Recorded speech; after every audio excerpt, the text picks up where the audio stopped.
Olá pessoal, tudo bem? Vou dar continuidade àquele primeiro slide que eu mandei. Aquele slide se tratava de como começou a República no Brasil, certo? Como era na monarquia e como passou a ser quando entrou a República. É um apanhado geral da República até 1930. Hoje nós vamos falar especificamente da República das Oligarquias, porém não vamos falar só o lado político, tá bom? De que se tratava isso?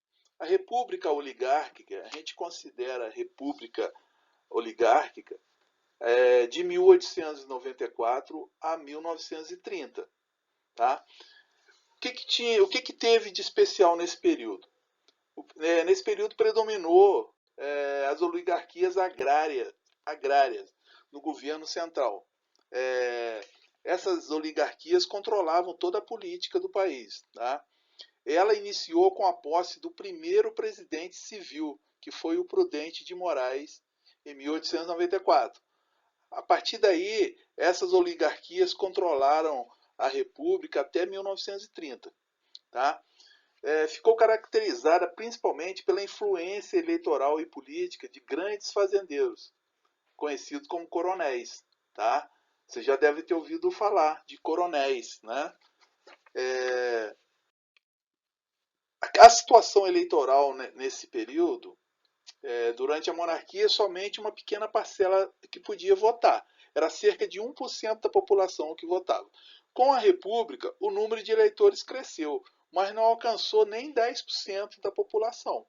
Tá? Então, eram pouquíssimas pessoas que podiam votar. Né? Instituiu-se o voto aberto, masculino. Entretanto, ficavam sem direito ao voto os analfabetos, as mulheres, os mendigos, os padres e soldados. Tá? Então, a gente vê que os homens podiam votar, mas ficava de fora os analfabetos, né? Os mendigos, os padres, os soldados. Então, quer dizer, uma pequena parte dos homens podiam votar. Tá? Não havia no país uma justiça eleitoral.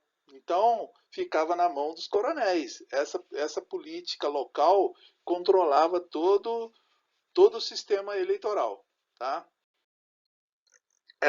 Nós temos que entender que aquela sociedade daquele período era uma sociedade do Brasil, daquele período, era uma sociedade predominantemente rural.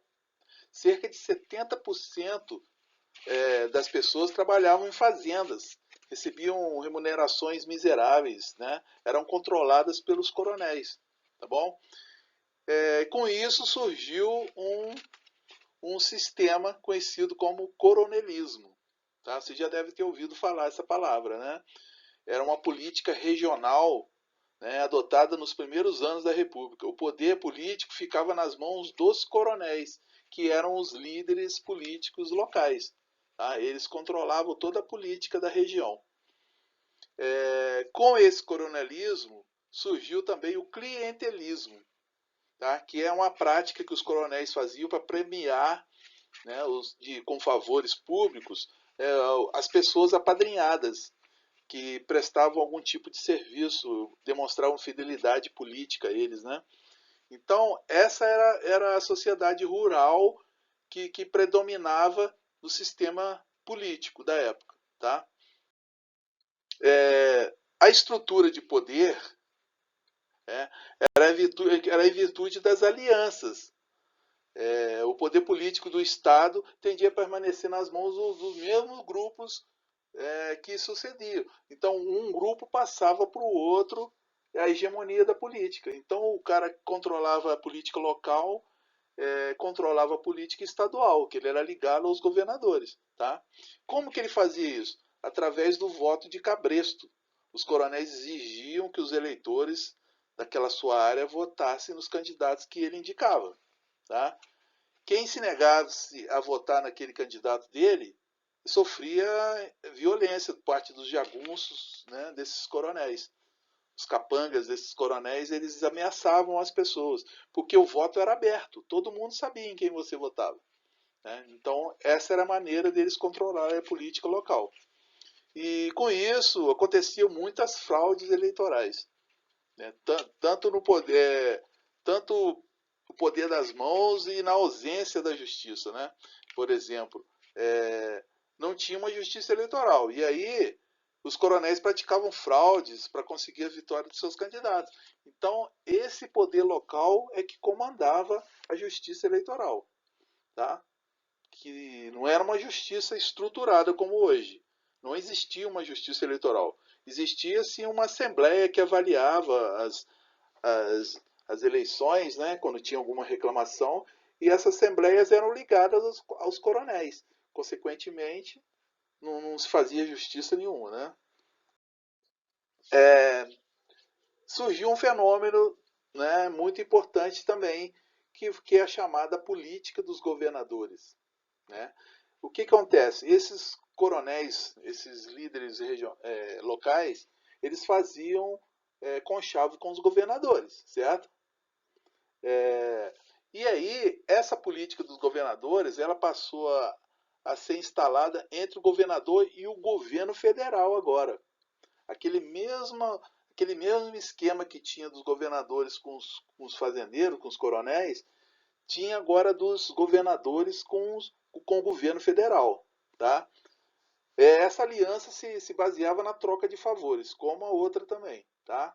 Então, os governadores faziam conchavo com os candidatos a presidente da República e só eram eleitos presidentes da República aqueles que tivessem ligado a esses governadores. Tá bom? Reproduzia no plano federal o compromisso e o clientelismo que já ligavam os coronéis e os governadores. Tá? Foi o que eu disse antes. Os coronéis já tinham uma ligação com os governadores, que é uma política estabelecida, e esses governadores que elegiam quem eles quisessem, eles se revezavam no poder. Né? Cada eleição era um governador que se elegia. Também teve a política do café com leite. Também é uma expressão que vocês já conhecem, né? São Paulo era o primeiro estado na produção de café e Minas se destacava na produção do leite. Então esses dois estados controlaram a política do café com leite. Tá?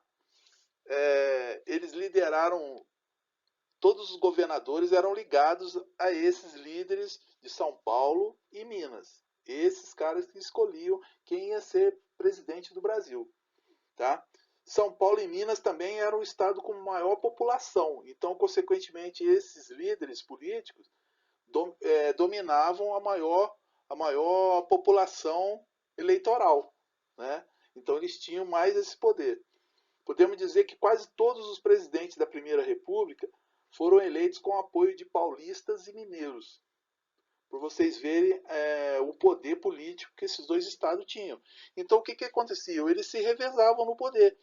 Uma eleição, o presidente era escolhido de São Paulo, na outra eleição, o presidente era escolhido de Minas, ou quem esses dois indicassem. Entendeu? De qualquer forma, era ligado a eles. Não tinha outra maneira de se eleger que não fosse através de São Paulo e Minas. Né?